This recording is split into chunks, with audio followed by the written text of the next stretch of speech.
the CAR-T Vision project was just established this year. We actually had our very first meeting in January, and in a very short order, we were able to bring together a multi-stakeholder group. So this is patient advocates, clinicians, folks that focus on policy and health technology assessment. So this wide-ranging group of experts coming together and having a discussion about how do we actually improve access to CAR-T.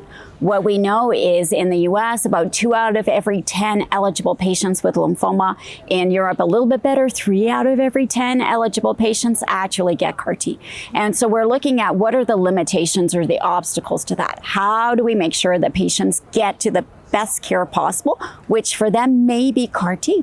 And so this project is looking at things that we know from all of these different stakeholders are problematic. So sometimes it may be that there's not enough clinics that have CAR-T available locally, or they don't have the staff or the logistical support to increase the number of CAR-Ts that they do. It can be a lack of information, whether that's patients not knowing about CAR-T, but sometimes doctors don't know enough about CAR-T to understand if their patient might be eligible. And it can also be just a problem with access overall, like that CAR-T hasn't been approved in a certain country or a certain area of the world.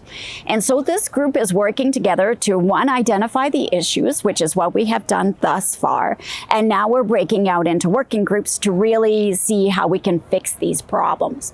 Now, what I love about this group is the patients have a voice at the table. We are treated completely as equals with everybody else, and we have these really good, open, honest discussions about what it might be like from the doctor's side, and the problems that regulators, those people that are approving whether or not a treatment is available, the struggles they have with this kind of therapy. But from a patient, the obstacles we're facing. Does the patient have a care partner who can sit with them the whole time?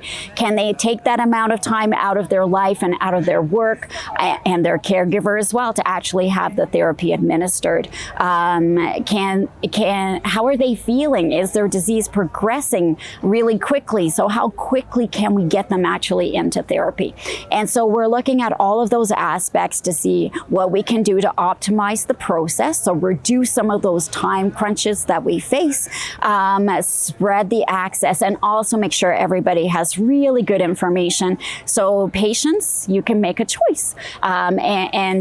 With direction, obviously some scoping from your doctor to know if you're actually eligible, but this may be a good choice for you. So how do we make sure you get there if that's what you need?